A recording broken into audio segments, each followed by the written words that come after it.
Olá pessoal, mais um momento aqui de estudo bíblico na Palavra do Senhor. Nesse momento queremos refletir sobre um texto muito citado e conhecido que está no livro de Romanos, capítulo 8, versículo 28, que diz: "Sabemos que todas as coisas cooperam para o bem daqueles que amam a Deus, daqueles que são chamados segundo o seu propósito." Todas as coisas cooperam para o bem daqueles que amam a Deus. Todas as coisas trabalham juntas para o bem daqueles que amam a Deus. Esse é o ponto que hoje queremos refletir. Queremos também linkar com a oração do Pai Nosso, Mateus 6, em que Jesus nos ensina a dizer: "Seja feita a tua vontade." Se a tua vontade é a vontade de Deus e não a nossa. Poder confiar que todas as coisas, segundo a vontade de Deus, vão trabalhar juntas para o bem. Mas nem sempre é fácil. Cá para nós, acontecem tantas coisas que a gente não compreende por que elas acontecem desse modo e nem percebemos, nem podemos enxergar como Deus poderia estar trabalhando através daquilo. E às vezes, depois de um bom tempo, com a graça, a gente percebe que de fato se direcionou da melhor maneira. E queremos refletir sobre esses dois versículos, também com base na história de José, filho de Jacó, que está registrada em Gênesis, na história do capítulo 37 de Gênesis até o final do livro de Gênesis, o capítulo 50. Tá bem? Essa é a nossa tarefa aí para hoje. Para a gente analisar aqui, para a gente pensar juntos nessa sequência de ações, tá bom? Esse estudo bíblico aqui é promovido pela Comunidade Evangélica Luterana Cristo, aqui de Porto Alegre. Eu sou o pastor Ismar Pins, que vou estar conversando, pensando com vocês a partir desse momento. A gente lembra que a Comunidade Cristo está celebrando seus 120 anos, sempre promovendo momentos de estudo, de análise da Palavra de Deus. Tem um cafezinho aqui que está servido na caneca aqui já celebrando os 120 anos da Comunidade Cristo, Nós estamos também realizando, assim, preparando diferentes tipos de materiais para esse ano. Deixa eu ver se eu devo ter aqui. Olha aqui, aqui tem esses marcadores de páginas também, que a gente tem aí dos 120 anos da comunidade, e que desejo de que continue sempre anunciando a palavra do Senhor até que o próprio Senhor Jesus volte como Ele mesmo prometeu, tá bom? Ok? Que Deus então no seu Espírito Santo nos direcione nesse momento, as reflexões sobre a palavra dele. Então, pessoal, todas as coisas cooperam para o bem daqueles que amam a Deus. Às vezes as coisas acontecem, a gente ora pedindo que a vontade de Deus seja feita, as coisas às vezes vão para um caminho que não compreendemos e insistimos em que seja feito da nossa vontade. Às vezes metemos os pés pelas mãos, mas com a graça de Deus nós compreendemos que as coisas têm o seu desígnio e a sua caminhada segundo os propósitos dele. E é sempre bom a gente lembrar disso. E uma história bíblica, é tão bom a gente termos exemplos bíblicos para nos basearmos, que mostra muito claramente isso, é a história de José, do Egito, assim dizendo, porque ele é um dos filhos de Jacó. Lembrando para você então, assim, num conteúdo bíblico, nos personagens bíblicos, tinha Abraão, o pai da fé, que foi chamado, enfim, para a partir dele ser formado uma nação, Isaac, Jacó, e aí então Jacó teve 12 filhos homens, sendo que o 11º deles, era o José, filho de Raquel e Jacó. Capítulo 37 de Gênesis, ele conta que Jacó tinha esses filhos, e por ser filho de Raquel, a quem ele amava muito, ele tinha um apreço especial por José, e que os outros irmãos ficavam com muitos ciúmes por causa disso. E conta que por causa desses ciúmes para com José, e porque José por vezes até comentava com Jacó das coisas erradas que seus irmãos faziam, eles tinham raiva, ódio.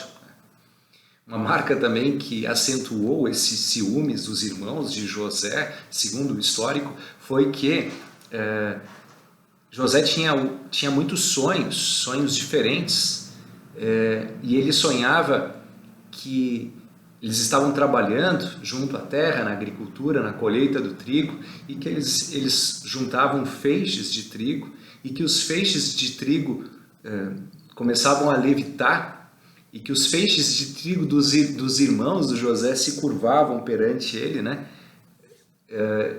Perante o dele. E ele contava essa história para os irmãos, e eles ficavam indignados, né? O que tu está achando, José, que nós vamos nos curvar perante ti? Tu te acha mais do que a gente? Qual é, né? E ele também contava de um outro sonho que ele costumava ter, que ele via o sol, a lua e 11 estrelas se curvando perante ele. E também até o pai dele ficava bastante indignado com isso. Que é isso? Tu está achando que todos nós vamos nos curvarmos perante ti? E isso acentuava os ciúmes dos irmãos de José, e conforme o texto de Gênesis 37, eles ficaram com tantos ciúmes de José, que certa vez, quando eles viram José se aproximando, eles tramaram contra ele. Provavelmente deram alguns cascudos, como a gente costuma dizer nele, né? Bateram nele, enfim, os irmãos dele, teve uma briga. E eles cogitaram, inclusive, de tirar a vida de José, né? Uma briga bem mais feia do que as briguinhas aí de irmãos. E conta o texto que eles jogaram José dentro de um poço seco, de uma cisterna, um poço seco. E tramavam, inclusive, tirar a sua vida, né? Mas diz que passou por ali uma caravana de ismaelitas, que eram comerciantes, que compravam e vendiam diferentes produtos, e eles venderam José como um escravo, e assim se livraram do José, e sem precisar matá-lo, vamos dizer assim, né? Depois, até para justificar, eles pegaram a túnica do José que o pai dele tinha dado para ele. Inclusive também isso acentuou os ciúmes dos irmãos, né? Porque o pai deles deu uma túnica especial de presente para ele. E aí eles pegaram o sangue de um animal, mancharam essa túnica com esse sangue, e depois, com a maior cara de pau, vieram levar para o pai. Ó, pai, o que nós encontramos, né? E aí o pai do José, o Jacó, ficou imaginando que o José tinha morrido, né, diante daquela situação ali. E chorou a morte do seu filho, quando na verdade ele tinha sido vendido como escravo. E nesse deslocamento, nesse comércio de escravos, ele foi vendido lá no Egito, para um homem chamado Potifar, e lá ele acabou ficando no Egito como escravo, né, como escravo desse homem. Pessoal, é uma história genial, assim. Às vezes eu quero comentar algumas partes dessa história, mas eu acabo tendo que contar toda, de tanto que eu gosto dessa história, né? Lá na casa de Potifar estava esse rapaz, José, não falava a língua daquele povo, estava distante da família. Acho que um momento muito difícil, e certamente ele ficava pensando em como poderia ser, como poderia significar a mão de Deus em tudo isso, né?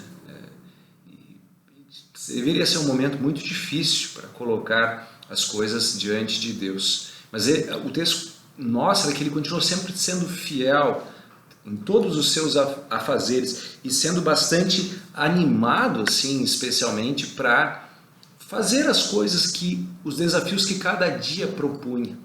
E como escravo lá na casa do Potifar, José fazia as coisas tão bem feitas que o Potifar foi colocando ele em cargos maiores dentro ele era um homem muito poderoso, ele era chefe dos exércitos do faraó do Egito, e daqui a pouco José foi crescendo tanto que ele tornou-se o gerente de todas as coisas do Potifar.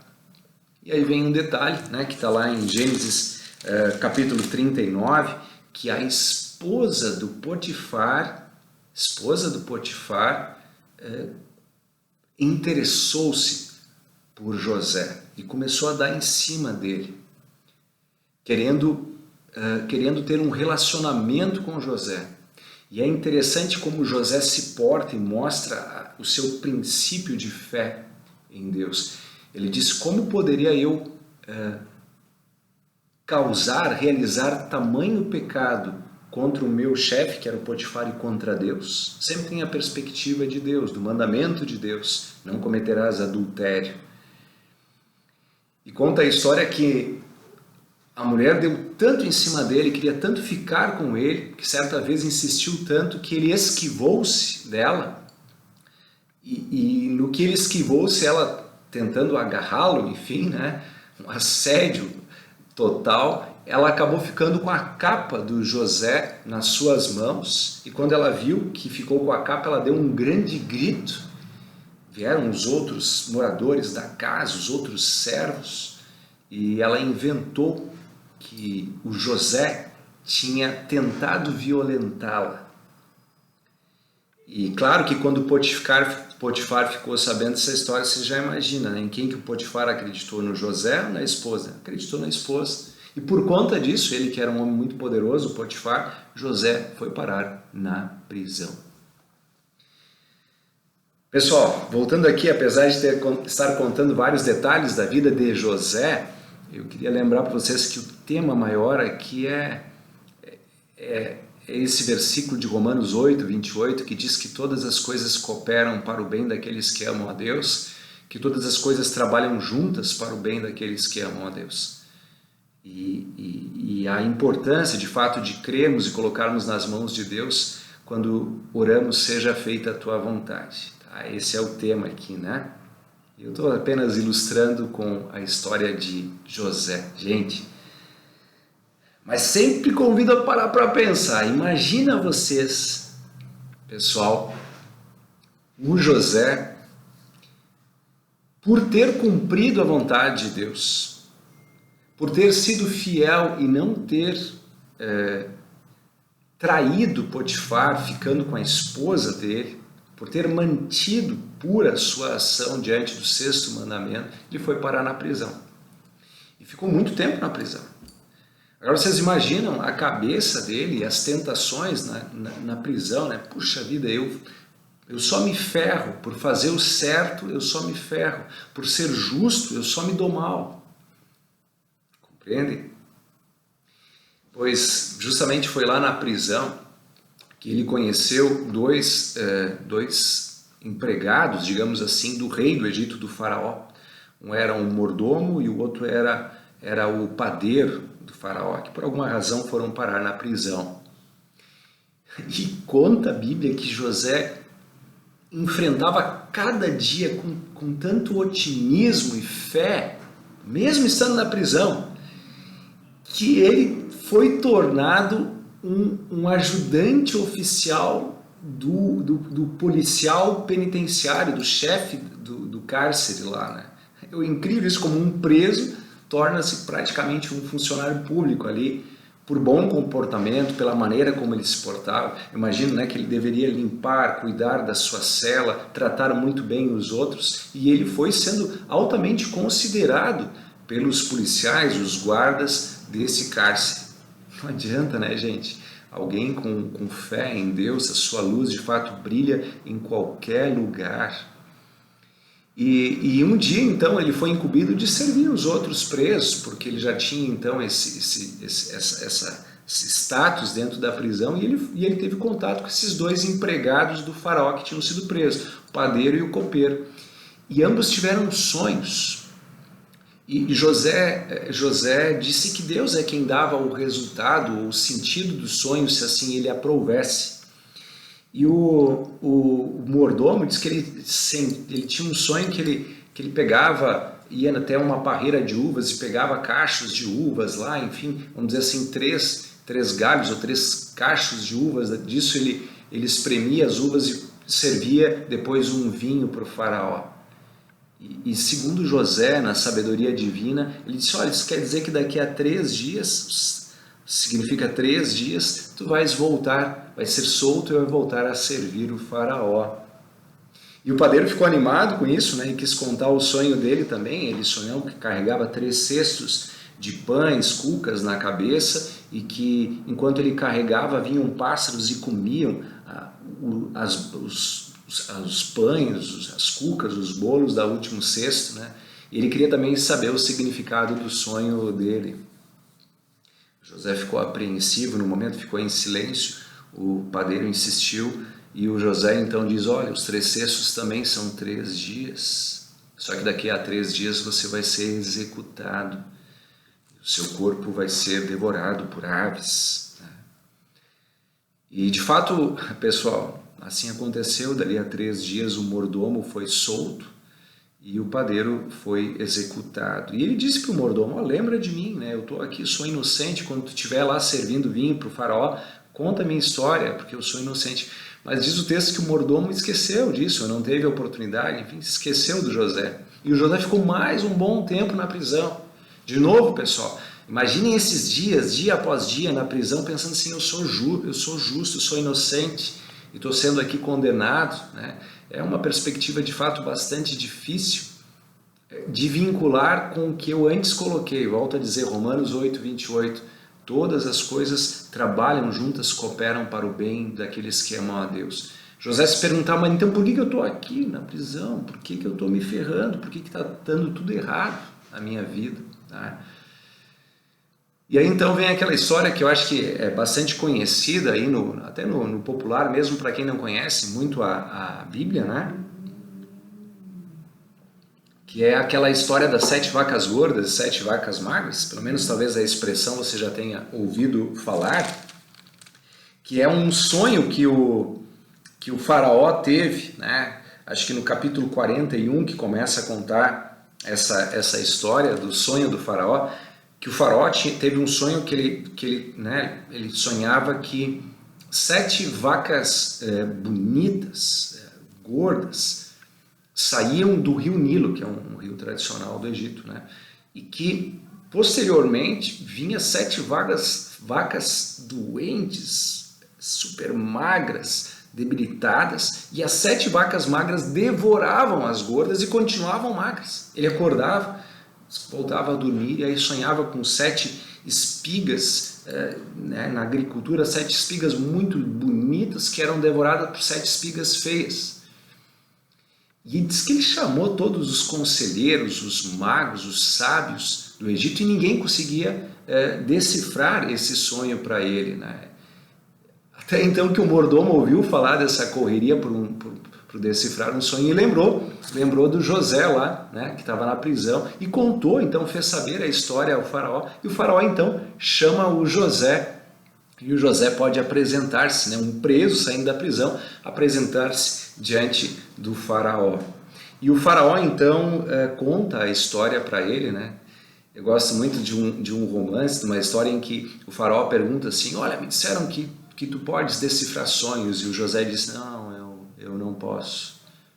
Como não, né? Tu veio aqui, foi chamado para isso. E ele disse: não, é Deus quem dá ou não dá o significado dos sonhos, né? Que ele teria tido uma posição bastante humilde assim, né? E quando o faraó conta o sonho, ele então traz, segundo a bênção de Deus, o desígnio do que significava. E né, significava que as 7 vacas gordas, ou as 7 espigas bonitas, eram 7 anos de muita riqueza, prosperidade, que seriam seguidos por 7 anos de muita crise, muita fome, uma fome terrível, né? O fato do sonho se repetir com a imagem das 7 espigas queria dizer que realmente ia acontecer e que não tinha volta, né? Não era uma questão aí que dentro do arbítrio humano poderia mudar, isso de fato aconteceria. E nessa perspectiva, assim, gente, o José ainda disse: olha, cabe ao faraó, Deus está dando uma chance para o faraó preservar a vida. Então, convide alguém sábio para administrar, governar o país, o Egito, durante esse tempo. E o faraó disse que, olha, em toda a terra ele não conhecia ninguém tão apto para esse propósito como o José, né? E aí coloca o José, que estava preso há horas atrás, como o governador, a pessoa mais importante no Egito depois do faraó. E aí conta a história que José, usando sua sabedoria, ele constrói silos, armazéns, de forma que durante os 7 anos de prosperidade, de riqueza, ele pôde armazenar tanto, guardar tanto, que ele pôde enfrentar, quando chegou os 7 anos de vacas magras, de dificuldades, ele pôde enfrentar esse tempo. E não só enfrentar esse tempo para sustentar o Egito, como outros países ao redor que também enfrentaram uma crise, iam até o Egito e compravam alimentos do Egito. E o Egito ficou uma superpotência por causa disso. O faraó enriqueceu por causa desse governo do Egito. E lá na terra, né, de Israel, lá onde morava Jacó e seus filhos, também passaram por uma imensa seca. E eles ouviram falar que lá no Egito tinha um cara que tinha alimento para vender. Quem que era o sujeito? Era o José. Bom, a história é bem detalhada, pessoal. Eu gosto muito dessa história, né? Talvez aqui eu fique não vá poder contar todos os detalhes, porque eu quero linkar mesmo assim com essa percepção que se tem, que todas as coisas cooperam e trabalham juntas para o bem, né, daqueles que amam a Deus. E então, mas indo para esse ponto, né? Quando faltou alimento lá, o Jacó, eles ficaram sabendo que tinha um homem no Egito que tinha alimento para vender. E eles viajam. Quem é que viaja?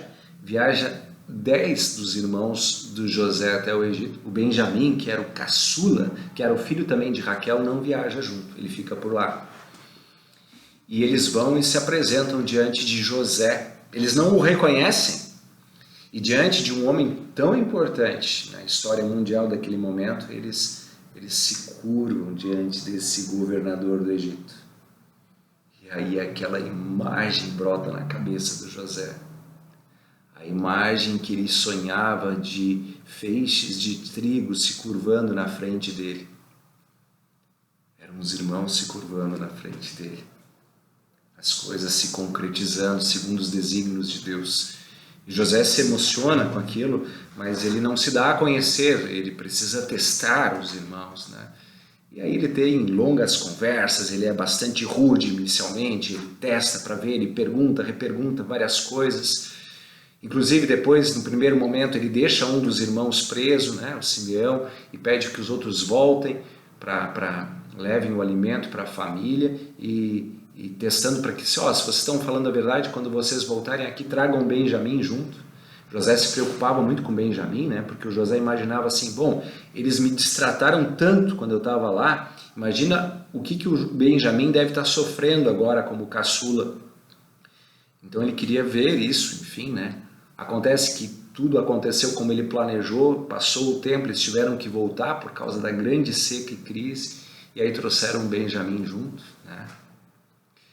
José ainda testa eles, essa história é bem interessante, né? José queria saber se eles estavam mudados, arrependidos, e o José cria uma circunstância onde o Benjamim vira um réu, né? Ele esconde um copo de prata que ele tinha nos mantimentos, na mochila dos mantimentos de Benjamim, e acusa então os irmãos, né, de roubo, e quando eles descobrem ali taça na mochila de Benjamim, o José ameaça castigar o Benjamim, né? José queria ver assim, se eles não mudaram, eles vão dizer, pode arrebentar isso aí, né? Pode prender esse daí, porque daí eles estariam querendo se livrar do Benjamim. Mas os irmãos agiram diferente, eles pediram para deixar o Benjamim solto, ofereceram a si mesmo para ficar na prisão. José viu que eles estavam mudados, então José dá-se a conhecer, ele disse, olha, eu sou o José, né? Houve um momento de grande emoção, diz que lá no Egito, lá no palácio do faraó se ouviu os gritos de emoção de José e dos seus irmãos quando ele deu-se a conhecer. E aí agora vem um ponto importante, pessoal, dessa história, né, desse relato que está lá no final da história, assim, especialmente depois eles trazem o Jacó também, o Jacó encontra o seu pai, é tudo muito bonito. Mas quando o Jacó morre, depois de um tempo, né, os irmãos ficaram apavorados, achando que em algum momento José ia se vingar, né? Eles pensavam assim, o José um dia vai se vingar da gente, porque a gente fez muito mal para ele, quando vendeu ele como escravo. sabe? Mas só que no final da história, José tem claro na mente dele que foi Deus quem conduziu todas as coisas. E aí então ele diz claramente para os irmãos, dizendo assim, gente, pensem em vocês, pensem. Foi muito difícil todo esse tempo para mim, como escravo, preso. Mas foi Deus quem me trouxe para o Egito, mesmo pela maldade de vocês. Deus usou a maldade de vocês. Por isso todas as coisas trabalham juntos para o bem. É o versículo que eu estou destacando, tá bem? Deus usou até a maldade de vocês para me trazer para o Egito, para me tornar governador e poder eu agora salvar a nossa descendência, né? A descendência de Abraão, Isaque e Jacó. E lembre, pessoal, que através da descendência nasceria Jesus, né? O Salvador. Então, ele dizia, se não fosse eu estar aqui, a nossa nação morreria nesta seca. Mas através de mim, Deus está cuidando de mim e de toda a nação.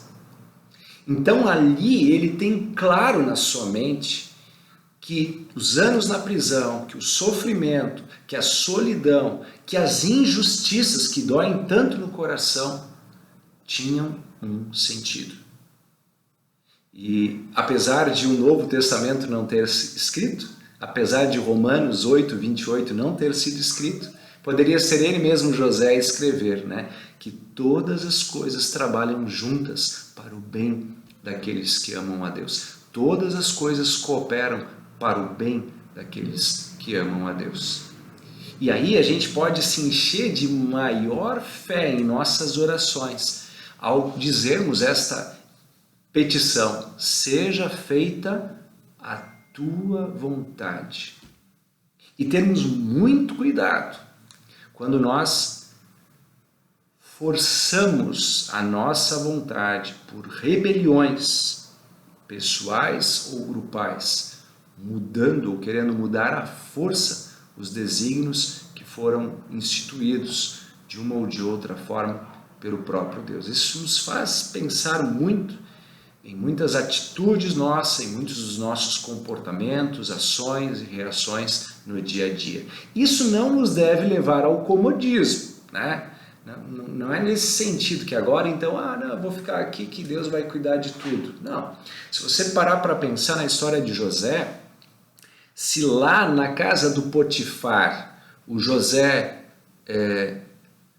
tem um relacionamento com a esposa do Potifar, como a esposa do Potifar queria, se ele trai, né, se ele se torna um amante da esposa de Potifar, eu diria um negócio para vocês: Deus salvaria o povo com José ou sem José, mas não seria por meio dele se ele tivesse tomado essa vida pecaminosa ali, né? Porque ele não seria preso, não conheceria o mordomo e o padeiro e, consequentemente, não decifraria o sonho do faraó. Interessante isso, sabe? Porque lá ele seguiu os desígnios dos mandamentos de Deus, né? Então não é no sentido de que isso nos gera um comodismo, que agora eu entrego tudo né? Não, mas é de paz, de fé, de colocar nas mãos de Deus e viver cada dia, cada desafio, mesmo as situações mais difíceis, por doenças, por dificuldades, por prisões, por perseguições, por injustiça, e ainda assim ter a esperança de que Deus está no comando, de que Deus governa, que Deus direciona todas as coisas. Vejam, pessoal, que legal nós podermos observar Romanos 8, 28. Todas as coisas trabalham juntas para o bem daqueles que amam a Deus, para o cumprimento dos seus propósitos. Que coisa boa a gente poder dizer: seja feita a tua vontade. Alguém pode dizer que essa é uma oração muito difícil, né? Aliás, tem uma revista com um quadro, uma imagem assim, de uma mãe orando diante do leito onde está o seu filho doente. E aí dizia assim: seja feita a tua vontade, e dizia embaixo: a oração mais difícil, né? Essa expressão oração mais difícil é porque a gente gostaria de dizer assim: seja feita a minha vontade, assim na terra como no céu, né? Mas nós somos convidados a dizer: seja feita a tua vontade. Mas pensem, pessoal, isso também é uma bênção. Afinal de contas, o que nós sabemos do dia de amanhã? O que nós sabemos dos desígnios, das direções? Deus sabe. E Deus é amor, Deus é misericordioso, Deus cuida da gente, Deus guia a gente. E por isso, cada dia, a gente pode enfrentar com esperança, com confiança, com coragem, com alegria. E eu penso que era com alegria que José enfrentou os dias lá na prisão. Claro, a tristeza, a dor, a injustiça, mas diante dos desafios, ele voltava a cuidar da sua parte, das suas coisas, tanto que ele era promovido. Mesmo como escravo lá na casa do Potifar, certamente ele fez as tarefas do dia a dia da melhor maneira, ao ponto que ele tornou-se gerente, mesmo sendo escravo das coisas do Potifar. Compreendem?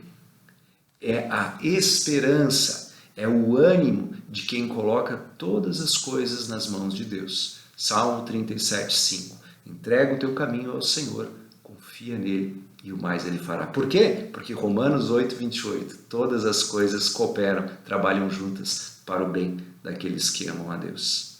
Portanto, continuemos a orar, seja feita a tua vontade, ó Senhor. E aceitemos a vontade de Deus diante do dia a dia e continuemos vivendo firmes, alegres, enfrentando injustiça, talvez enfrentando situações, perseguições, mas certo de que as coisas todas estão nos seus desígnios e no seu governo. Certo, pessoal?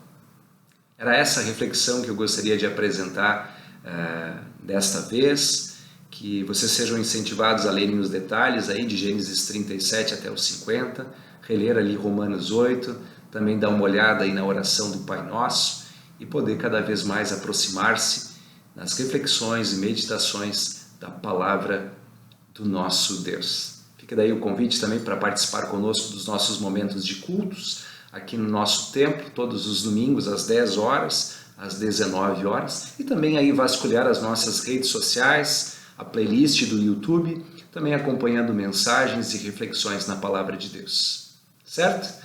Que o Senhor abençoe, guarde, proteja, direcione a vida de cada um de vocês, nas dificuldades de cada um. É o que eu oro em nome de Jesus. Amém. Valeu, pessoal. Até a próxima. Muito obrigado pela atenção de cada um. Pode deixar aí os comentários de vocês, podem curtir essa página, pode curtir esse vídeo, compartilhar para que mais e mais pessoas possam refletir na palavra. Até mais.